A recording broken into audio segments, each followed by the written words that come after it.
മിഡിൽസ് chemistry class റൂമിലേക്ക് സ്വാഗതം.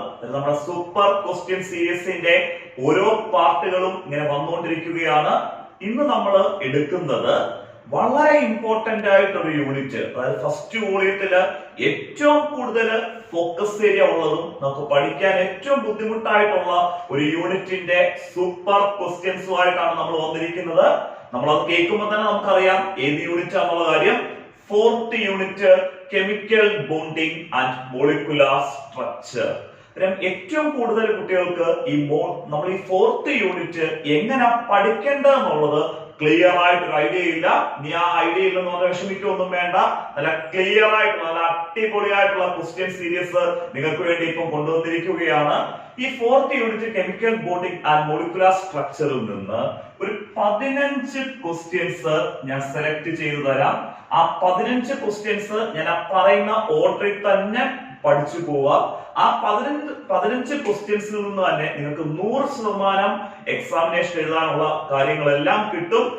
ഈ വീഡിയോ കംപ്ലീറ്റ് ആയിട്ട് തന്നെ കാണണം. നമ്മൾ ക്വസ്റ്റ്യൻസ് ഡിസ്കസ് ചെയ്യുന്നത് ആ ക്വസ്റ്റ്യൻസ് ഡിസ്കസ് ചെയ്ത് നമ്മുടെ ഇപ്പൊ ഇടുന്ന ക്ലാസ് കംപ്ലീറ്റ് ആയിട്ട് കണ്ടു കഴിഞ്ഞ് നമ്മുടെ ചാനൽ പേജിൽ നമ്മുടെ പ്ലേലിസ്റ്റ് കൊടുത്തിട്ടുണ്ട്. ആ ചാനൽ പേജിനകത്തുള്ള പ്ലേലിസ്റ്റ് ഉപയോഗിച്ച് നമ്മൾ ഈ കൊടുത്തിരിക്കുന്ന ക്വസ്റ്റ്യൻസിന്റെ ക്ലാസ്സുകളെല്ലാം ഒന്നുകൂടെ ഒന്ന് കാണുക. അത് കഴിഞ്ഞ് നമ്മുടെ വാട്സ്ആപ്പ് ഗ്രൂപ്പിൽ തന്നിരിക്കുന്ന നോട്ട്സ് വെച്ച് പഠിക്കുക. പിന്നെ നമുക്ക് ഈ കെമിക്കൽ ബോണ്ടിങ്ങിൽ നിന്ന് ഏത് ക്വസ്റ്റ്യൻ വന്നാലും നിങ്ങൾക്ക് സിമ്പിൾ ആയിട്ട് അറ്റൻഡ് ചെയ്യാൻ പറ്റും.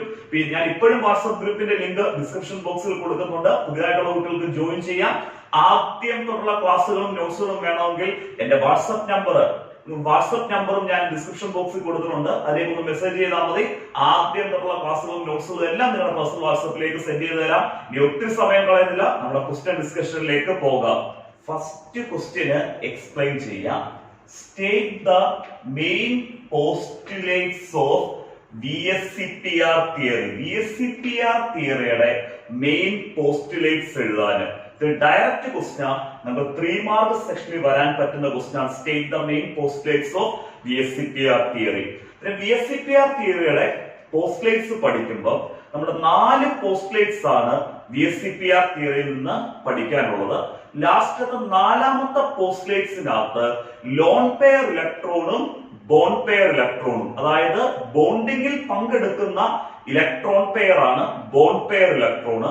ബോണ്ടിങ്ങിൽ പങ്കെടുക്കാൻ നിൽക്കുന്ന ഇലക്ട്രോൺ പെയർ ആണ് ലോൺ പെയർ ഇലക്ട്രോൺ. VSEPR തിയറിയുടെ ലാസ്റ്റ് പോസ്റ്റുലേറ്റ്സിനകത്ത് നമ്മുടെ നോട്ടിൽ കൊടുത്തിട്ടുണ്ട്. നമ്മുടെ ക്ലാസ്സിലും വീഡിയോ ക്ലാസ്സിലും നമ്മൾ കൊടുത്തേക്കുന്നതാണ്. ബോണ്ട് പെയർ ഇലക്ട്രോണും ലോൺ പെയർ ഇലക്ട്രോണും തമ്മിലുള്ള റിപ്പൽസീവ് ഇന്ററാക്ഷന്റെ ഡിക്രീസിംഗ് ഓർഡർ. ആ ഡിക്രീസിംഗ് ഓർഡർ നല്ല രീതിയിൽ പഠിച്ചു വെക്കണം. ആ ഡിക്രീസിംഗ് ഓർഡർ തന്നെ നമുക്ക് എക്സാമിനേഷൻ ചോദിക്കാം. ലോൺ പെയർ ഇലക്ട്രോണും ബോണ്ട് പെയർ ഇലക്ട്രോണും തമ്മിലുള്ള ഡിക്രീസിംഗ് ഓർഡർ എഴുതാൻ തന്നെ എക്സാമിനേഷന് എടുത്ത് ചോദിക്കാം. ഫസ്റ്റ് ക്വസ്റ്റ്യൻ ക്ലിയർ ആയി. State the main postulates of VSEPR theory. VSEPR തിയറിയുടെ പോസ്റ്റുലേറ്റ്സ് എഴുതുക. ആ പോസ്റ്റുലേറ്റ്സിൽ നിന്ന് തന്നെ നമുക്ക് മറ്റൊരു ക്വസ്റ്റ്യൻ വരാമെന്ന് പറഞ്ഞു. ലാസ്റ്റ് പോസ്റ്റുലേറ്റ്സിനെ ബേസ് ചെയ്ത് ലോൺ പെയർ ഇലക്ട്രോണും ബോണ്ട് പെയർ ഇലക്ട്രോണും തമ്മിലുള്ള റിപ്പൽസീവ് ഇന്ററാക്ഷന്റെ ഡിക്രീസിംഗ് ഓർഡർ. ക്ലിയർ ആയല്ലോ. രണ്ടാമത്തെ ക്വസ്റ്റ്യൻ നമ്മുടെ മോഡൽ എക്സാമിനേഷൻ വന്ന ക്വസ്റ്റ്യൻ ആണ്. Based on VSEPR theory predict the shape of ammonia and water. VSEPR theory വെച്ച് അമോണിയയുടെയും വാട്ടറിന്റെയും എന്ത് പ്രെഡിക്ട് ചെയ്യാനാണ്? ഷേപ്പ് പ്രെഡിക്ട് ചെയ്യാൻ. നമ്മുടെ പ്ലേലിസ്റ്റിനകത്ത് ഫോർത്ത് യൂണിറ്റ് കെമിക്കൽ ബോണ്ടിങ്ങിന്റെ പ്ലേലിസ്റ്റിനകത്ത് ഫസ്റ്റ് ക്ലാസ് നിങ്ങൾ കാണുമ്പോൾ അതിനകത്ത് VSEPR തിയറിയുടെ ഫീച്ചേഴ്സും ഉണ്ട്. അതേപോലെ തന്നെ VSEPR തിയറിയെ ബേസ് ചെയ്ത് അമോണിയ മോളിക്യൂളിന്റെയും വാട്ടർ മോളിക്യൂളിന്റെയും ഷേപ്പ് പ്രെഡിക്ട് ചെയ്യുന്നതും ഉണ്ട്. രണ്ടാമത്തെ ക്വസ്റ്റ്യൻ ആണ്. Based on VSEPR theory predict the shape of ammonia and water. മൂന്നാമത്തെ ക്വസ്റ്റ്യൻ ആണ്. എക്സ്പ്ലെയിൻ ബോണ്ട് 2 മാർക്ക് സെക്ഷൻ വരാൻ സിമ്പിൾ ആയിട്ടുള്ള ക്വസ്റ്റ്യൻ ആണ്. Explain bond pair electron and lone pair electron. എന്ത് എക്സ്പ്ലെയിൻ ചെയ്യുക? എന്താണ് ബോണ്ട് പെയർ ഇലക്ട്രോണും എന്താണ് ലോൺ പെയർ ഇലക്ട്രോണും? ബോണ്ടിങ്ങിൽ പങ്കെടുക്കുന്ന ഇലക്ട്രോൺ പെയർ ആണ് ബോണ്ട് പെയർ ഇലക്ട്രോണ്. ബോണ്ടിങ്ങിൽ പങ്കെടുക്കാൻ നിൽക്കുന്ന ഇലക്ട്രോൺ പെയർ ആണ് ലോൺ പെയർ ഇലക്ട്രോൺ. നമുക്ക് 2 മാർക്ക് സെക്ഷനിലൊക്കെ സിമ്പിൾ ആയിട്ട് എഴുതാവുന്ന ഒരു question. Explain bond pair electron and lone pair. അങ്ങനെ ബോണ്ടിങ്ങിൽ പങ്കെടുക്കുന്നത് ബോണ്ട് പെയർ ഇലക്ട്രോണും ബോണ്ടിങ്ങിൽ പങ്കെടുക്കാൻ നിൽക്കുന്നതാണ് ലോൺ പെയർ ഇലക്ട്രോണും. ക്ലിയർ ആയല്ലോ? അടുത്ത ക്വസ്റ്റ്യൻ ആണ് ഡിഫൈൻ ദ ടേം ഹൈബ്രിഡൈസേഷൻ. എന്ത് ഡിഫൈൻ ചെയ്യുക? ഹൈബ്രിഡൈസേഷൻ എന്നുള്ള ടേം എന്ത് ചെയ്യണം? ഡിഫൈൻ ചെയ്യണം. സിമ്പിൾ ക്വസ്റ്റ്യൻ, 2 മാർക്ക് സെക്ഷനിൽ പ്രതീക്ഷിക്കാവുന്നതാണ്. Explain the term hybridisation. ഇനി അടുത്ത 2 ക്വസ്റ്റ്യൻ നമ്മൾ പറയുന്നത് 3 മാർക്ക് സെക്ഷനിൽ ചോദിക്കാൻ നല്ല രീതിയിൽ ചാൻസ് ഉള്ള ക്വസ്റ്റ്യൻ ആണ്. Explain sp3 hybridisation. എന്ത് എക്സ്പ്ലെയിൻ ചെയ്യുക? sp3 ഹൈബ്രിഡൈസേഷൻ എക്സ്പ്ലെയിൻ ചെയ്യുക. Taking methane as an example. Taking methane as an example എന്ന് ചോദിക്കുവാണെങ്കിൽ നമ്മൾ ആദ്യം എന്താണ് sp3 ഹൈബ്രിഡൈസേഷൻ എന്നുള്ളത് കറക്റ്റ് ആയിട്ട് എഴുതണം. Explain sp3 hybridisation. ഇനി ചോദിക്കുവാണെങ്കിൽ എന്താണ് sp3 ഹൈബ്രിഡൈസേഷൻ എന്നുള്ളത് കറക്റ്റ് ആയിട്ട് എഴുതുക. sp3 hybridisation definition. അത് കഴിഞ്ഞ് മീത്തൈൻ എടുത്തിട്ട് ആ മീത്തൈനകത്തെ സെൻട്രൽ ആറ്റം കാർബൺ ആണ്. ആ കാർബണിന്റെ ഹൈബ്രിഡൈസേഷൻ sp3 ആണെന്നുള്ള കാര്യം എഴുതണം. ആ കാർബണിന്റെ ഹൈബ്രിഡൈസേഷൻ sp3 ആയതുകൊണ്ട് തന്നെ മീഥൈന്റെ ഷേപ്പ് ടെട്രാഹെഡ്രൽ ഷേപ്പ് ആണ്. ബോണ്ട് ആംഗിൾ 109 ഡിഗ്രി 28 മിനിറ്റ് ആണെന്നും എഴുതുക. അങ്ങനെ ആദ്യം sp3 ഹൈബ്രിഡൈസേഷൻ എഴുതുക. അത് കഴിഞ്ഞിട്ട് നമ്മൾ മീത്തൈൻ എടുക്കുക. മീഥൈന്റെ സെൻട്രൽ ആറ്റം കാർബൺ, അതിന്റെ ഹൈബ്രിഡൈസേഷൻ sp3 ആണെന്ന് തെളിയിക്കുക. ഹൈബ്രിഡൈസേഷൻ sp3 ആയതുകൊണ്ട് തന്നെ മീഥൈന്റെ ഷേപ്പ് ടെട്രാഹെഡ്രലും ബോണ്ട് ആംഗിൾ 109 ഡിഗ്രി 28 മിനിറ്റ് ആണെന്നുള്ള കാര്യം എഴുതുക. ക്ലിയർ ആയല്ലോ? ഇത് തന്നെ മറ്റൊരു രീതി ചോദിക്കാം. Explain the hybridisation and geometry of methane molecule. മീത്തൈൻ മോളിക്യൂളിന്റെ ഹൈബ്രിഡൈസേഷനും ജോമെട്രിയും എക്സ്പ്ലെയിൻ ചെയ്യാം. ഇതൊക്കെ ഡീറ്റെയിൽ ആയിട്ട് നമ്മൾ എടുത്ത ക്ലാസ്സുകളാണ്. നിങ്ങൾക്ക് എന്തെങ്കിലും സംശയം ഉണ്ടെങ്കിൽ 4th യൂണിറ്റിലെ കെമിക്കൽ ബോണ്ടിങ്ങിനകത്ത് നമ്മൾ ഈ പറഞ്ഞ ഓരോ ക്വസ്റ്റ്യനും നല്ല അടിപൊളിയായിട്ട് നമ്മൾ എക്സ്പ്ലെയിൻ ചെയ്ത ക്ലാസ്സുകളുണ്ട്. ആ ക്ലാസ്സുകൾ കാണുക. അടുത്ത നമുക്ക് ഇമ്പോർട്ടന്റ് ആയിട്ട് എക്സാമിനേഷന് 3 മാർക്ക് സെക്ഷനിലും 4 മാർക്ക് സെക്ഷനിലും ഒക്കെ വരാൻ ചാൻസ് ഉള്ള ക്വസ്റ്റ്യൻ ആണ്. Explain the hybridisation and geometry of ammonia and water molecule. Ammonia മോളിക്യൂളിന്റെയും വാട്ടർ മോളിക്യൂളിന്റെയും ഹൈബ്രിഡൈസേഷനും ജോമെട്രിയും എക്സ്പ്ലെയിൻ ചെയ്യാൻ നമ്മളോട് മോഡലിന് ചോദിച്ചത് based on BSCPR theory predict the shape of ammonia and water. BSCPR theory വെച്ച് അമോണിയയുടെയും വാട്ടറിന്റെ ഷേപ്പ് നമ്മൾ പ്രെഡിക്റ്റ് ചെയ്യുന്നത് വാലൻസ് ഷെല്ലിനകത്തുള്ള ഇലക്ട്രോൺ പെയർ വെച്ചാണ് പ്രെഡിക്റ്റ് ചെയ്യുന്നത്. ഇവിടെ ചോദിച്ചിരിക്കുന്നത് explain the hybridisation and geometry of ammonia and water. Ammonia and water മോളിക്യൂളിന്റെ ഹൈബ്രിഡൈസേഷനും അതേപോലെ ജോമെട്രി അല്ലെങ്കിൽ ഷേപ്പും എന്ത് ചെയ്യാനാ എക്സ്പ്ലെയിൻ ചെയ്യാൻ. ഈ ക്വസ്റ്റ്യൻ ഇതേപോലെ തന്നെ എടുത്ത് നമ്മൾ ഹൈബ്രിഡൈസേഷനകത്ത് sp3 ഹൈബ്രിഡൈസേഷൻ സെക്ഷനിൽ എന്ത് ചെയ്തിട്ടുണ്ട്? എക്സ്പ്ലെയിൻ ചെയ്തിട്ടുണ്ട്. ആ ക്ലാസ്സുകളെല്ലാം നമ്മുടെ പ്ലേലിസ്റ്റിൽ കിടപ്പുണ്ട്. മറക്കരുത്. ലാസ്റ്റ് ക്വസ്റ്റ്യൻ പറഞ്ഞ explain the hybridisation and geometry of ammonia and water. ഈ 6 ക്വസ്റ്റ്യൻ ക്ലിയർ ആയല്ലോ? 7ാമത്തെ ക്വസ്റ്റ്യൻ എക്സ്പ്ലെയിൻ ചെയ്യാം. Explain sp2 hybridisation. sp2 hybridisation എന്താണെന്നുള്ള കാര്യം എക്സ്പ്ലെയിൻ ചെയ്യുക. Taking BF3 as example. എന്ത് എക്സാമ്പിൾ ആയിട്ട് എടുത്ത്? BF3 എക്സാമ്പിൾ ആയിട്ട് എടുത്ത് sp2 ഹൈബ്രിഡൈസേഷന് എന്ത് ചെയ്യുക? എക്സ്പ്ലെയിൻ ചെയ്യുക. എന്തൊരു ക്വസ്റ്റ്യൻ വരികയാണെങ്കിൽ നമ്മൾ ആദ്യം എന്താണ് sp2 ഹൈബ്രിഡൈസേഷൻ എന്നുള്ള കാര്യം എഴുതണം. അത് കഴിഞ്ഞിട്ട് BF3 എടുത്ത് ആ BF3യുടെ സെൻട്രൽ ആറ്റം ബോറോൺ ആണ്. ബോറോണിന്റെ ഹൈബ്രിഡൈസേഷന് sp2 ആണെന്ന് തെളിയിക്കണം. അതുപോലെ തന്നെ ബോറോണിന്റെ ഹൈബ്രിഡൈസേഷൻ sp2 ആയതുകൊണ്ട് തന്നെ BF3യുടെ ഷേപ്പ് ട്രയഗണൽ പ്ലാനാർ ഷേപ്പ് ആണെന്നും ബോണ്ട് ആംഗിൾ 120 ഡിഗ്രി ആണെന്ന് നമ്മൾ എഴുതണം. ഇത്രയും കാര്യങ്ങൾ ഇങ്ങനെ ഒരു ക്വസ്റ്റ്യൻ വരികയാണെങ്കിൽ ചെയ്യുന്നത്.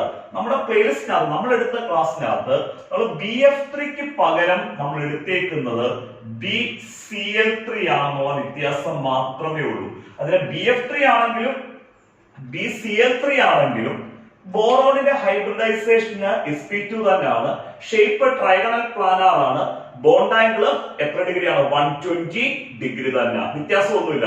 പിന്നെ അതിന്റെ എക്സ്പ്ലനേഷൻ എഴുതുമ്പോൾ ഒറ്റ കാര്യം ശ്രദ്ധിച്ചാൽ മതി.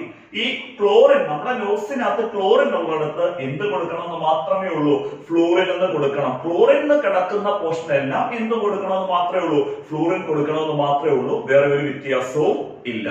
7ാമത്തെ ക്വസ്റ്റ്യൻ ക്ലിയർ ആയല്ലോ? എട്ടാമത്തെ ക്വസ്റ്റ്യൻ ആണ് explain sp hybridisation. Explain sp hybridisation. എന്ത് എക്സ്പ്ലെയിൻ ചെയ്യുക? sp ഹൈബ്രിഡൈസേഷനും എക്സ്പ്ലെയിൻ ചെയ്യുക. Taking BeF2 beryllium fluoride as എന്താണ് എക്സാമ്പിൾ എന്നൊരു ക്വസ്റ്റ്യൻ വരികയാണെങ്കിൽ നമ്മൾ ആദ്യം എന്താണ് sp ഹൈബ്രിഡൈസേഷൻ എഴുതുക. അതിന് BeF2 ബെർലിയം ഫ്ലൂറൈഡ് എടുക്കുക. ആ ബെർലിയം ഫ്ലൂറൈഡിനകത്തുള്ള സെൻട്രൽ ആറ്റം ആരാണ്? ബെർലിയം ആണ്. ആ ബെർലിയത്തിന്റെ ഹൈബ്രിഡൈസേഷൻ എന്താണെന്ന് കാണിക്കണം. sp ഹൈബ്രിഡൈസേഷൻ ആണെന്ന് കാണിക്കണം. അങ്ങനെ sp ഹൈബ്രിഡൈസേഷൻ ആയതുകൊണ്ട് തന്നെ ബെർലിയം ഫ്ലൂറൈഡിന്റെ ഷേപ്പ് ലീനിയർ ഷേപ്പും ബോണ്ട് ആംഗിൾ 180 ഡിഗ്രിയും ആണെന്ന് എഴുതണം. നമ്മുടെ ഇവിടെ കൊടുത്തതുപോലെ തന്നെ നമ്മുടെ നോട്ട്സിനകത്ത് നമ്മുടെ പ്ലേലിസ്റ്റിനകത്ത് ക്ലാസ്സിനകത്ത് BeF2 പകരം നമ്മൾ BeCl2 ആകുന്നത്. ബെർലിയം ഫ്ലൂറൈഡിന് പകരം നമ്മൾ എന്താ കൊടുത്തത്? Beryllium chloride. ഇവിടെ ആകെയുള്ള വ്യത്യാസം നമ്മൾ എക്സ്പ്ലനേഷൻ എഴുതുമ്പോൾ നമ്മൾ ആ ഏഴാമത്തെ ക്വസ്റ്റ്യനിൽ എക്സ്പ്ലെയിൻ ചെയ്തതുപോലെ തന്നെ ഫ്ലൂറിന് പകരം എന്ത് കൊടുക്കണമെന്ന് മാത്രമേ ഉള്ളൂ. ക്ലോറിന് കൊടുക്കണമെന്ന് മാത്രമേ ഉള്ളൂ. വേറെ ഒരു വ്യത്യാസവും ഇല്ല. ബെർലിയം ഫ്ലൂറൈഡ് ആണെങ്കിലും ബെർലിയം ക്ലോറൈഡ് ആണെങ്കിലും ബെർലിയത്തിന്റെ ഹൈബ്രിഡൈസേഷൻ sp3 ഹൈബ്രിഡൈസേഷനും ഷേപ്പ് ലീനിയറുമാണ്, ബോണ്ട് ആംഗിൾ 180 ഡിഗ്രിയുമാണ്. ക്ലിയർ ആയല്ലോ? അടുത്ത ക്വസ്റ്റ്യൻ ആണ് give the main features of molecular orbital theory. Molecular orbital തിയറിയുടെ മെയിൻ ഫീച്ചേഴ്സ് എഴുതാൻ നമുക്ക് 3 മാർക്ക് സെക്ഷനിൽ ചോദിക്കാവുന്നതാണ്. ഗിവ് ദ ഡയറക്റ്റ് ക്വസ്റ്റ്യൻ ആണ് give the main features of molecular orbital theory. അത് കഴിഞ്ഞുള്ള ക്വസ്റ്റ്യൻ നമ്മുടെ മോഡൽ എക്സാമിനേഷൻ വന്ന ക്വസ്റ്റ്യൻ ആയിരുന്നു. Define bond order according to MO theory. MO theory വെച്ച് എന്ത് ഡിഫൈൻ ചെയ്യാനാ? ബോണ്ട് ഓർഡർ ഡിഫൈൻ ചെയ്യാൻ. MO തിയറിയുടെ എടുത്ത് ചോദിച്ചില്ലെങ്കിൽ വാട്ട് ഈസ് ബോണ്ട് ഓർഡർ എന്ന് ചോദിച്ചാലും നമ്മള് പ്ലേലിസ്റ്റിൽ പറഞ്ഞിരിക്കുന്ന ക്ലാസ്സില് bond order definition MO theory വെച്ചാണ് കൊടുത്തത്. ആ MO തിയറി വെച്ച് തന്നെ നിങ്ങൾ എന്ത് ഡിഫൈൻ ചെയ്യണം? ബോണ്ട് ഓർഡർ ഡിഫൈൻ ചെയ്യണം. ഡിഫൈൻ ബോണ്ട് ഓർഡർ എന്ന് ചോദിച്ചാൽ വാട്ട് ഈസ് ബോണ്ട് ഓർഡർ എന്ന് ചോദിച്ചാൽ എല്ലാം ചെയ്യേണ്ടത് നമ്മൾ തന്നിരിക്കുന്ന ബോണ്ട് ഓർഡർ ഡെഫിനിഷനെ അത് അതേപോലെ തന്നെ അങ്ങ് എഴുതണം. ഈ 10 ക്വസ്റ്റ്യൻ നമുക്ക് എക്സ്പ്ലെയിൻ ചെയ്തു. ഈ 10 ക്വസ്റ്റ്യൻ ക്ലിയർ ആയല്ലോ? അടുത്ത 2 ക്വസ്റ്റ്യൻസ് നമുക്ക് 3 മാർക്ക് സെക്ഷനിലും 4 മാർക്ക് സെക്ഷനിലും ഒക്കെ റിപ്പീറ്റഡ് ആയിട്ട് ചോദിക്കുന്ന ക്വസ്റ്റ്യൻസ് ആണ്. Calculate the bond order. Calculate the bond order and predict the magnetic property of O2 molecule. O2 മോളിക്യൂളിന്റെ ബോണ്ട് ഓർഡർ കാൽക്കുലേറ്റ് ചെയ്യുക എന്ന് പറഞ്ഞാൽ O2 മോളിക്യൂളിന്റെ MO കോൺഫിഗറേഷന്. O2 molecule oxygen molecule. Oxygen മോളിക്യൂളിന്റെ molecular orbital electronic configuration MO configuration എഴുതി bond order calculate ചെയ്യുക. അങ്ങോട്ട് O2 മോളിക്യൂളിന്റെ മാഗ്നറ്റിക് പ്രോപ്പർട്ടി പ്രെഡിക്റ്റ് ചെയ്യുക. നമുക്ക് മാഗ്നറ്റിക് പ്രോപ്പർട്ടി പ്രെഡിക്റ്റ് ചെയ്യാൻ പറഞ്ഞാൽ ഒന്ന് ഡയാമാഗ്നറ്റിക് ആണോ പാരാമാഗ്നറ്റിക് ആണോ എന്ന് എഴുതേണ്ടത്. O2 മോളിക്യൂള് പാരാമാഗ്നറ്റിക് കാരണം MO കോൺഫിഗറേഷൻ എഴുതുമ്പോൾ അവിടെ എന്ത് ഇലക്ട്രോൺസ് വരുന്നത് കൊണ്ടാണ്? അൺപെയർഡ് ഇലക്ട്രോൺസ് വരുന്നത് കൊണ്ട്. ഈ O2 മോളിക്യൂളിന്റെ MO കോൺഫിഗറേഷനും ബോണ്ട് ഓർഡറിന്റെ കാൽക്കുലേഷനും മാഗ്നറ്റിക് പ്രോപ്പർട്ടിയുടെ പ്രൊഡിക്ഷനും ഒക്കെ ഡീറ്റെയിൽ ആയിട്ട് നമ്മൾ വീഡിയോ ക്ലാസ് ചെയ്തിട്ടുണ്ട്. നമ്മുടെ കെമിക്കൽ ബോണ്ടിങ്ങിനകത്തുള്ള പ്ലേലിസ്റ്റ് നിങ്ങൾ നോക്കിയാൽ മതി. ആ ക്വസ്റ്റ്യൻ ക്ലിയർ ആയി. O2 മോളിക്യൂളിന്റെ MO കോൺഫിഗറേഷൻ എഴുതുക, ബോണ്ട് ഓർഡർ കാൽക്കുലേറ്റ് ചെയ്യുക. O2 മോളിക്യൂൾ കാണിക്കുന്ന മാഗ്നറ്റിക് ബിഹേവിയർ ഡയാമാഗ്നറ്റിക് ആണോ പാരാമാഗ്നറ്റിക് ആണോ എന്ന് എക്സ്പ്ലെയിൻ ചെയ്യണം. അടുത്ത ക്വസ്റ്റ്യനും നമ്മുടെ ഈ 11ാമത്തെ ക്വസ്റ്റ്യനുമായിട്ട് റിലേറ്റ് ചെയ്തുള്ള ക്വസ്റ്റ്യൻ നമ്മൾ 12ാമത്തെ ക്വസ്റ്റ്യൻ കൊടുത്തേക്കുന്നത്. Using MO diagram. MO diagram എന്ന് പറയുന്നത് molecular orbital diagram. Using MO diagram explain the paramagnetic nature of oxygen molecule.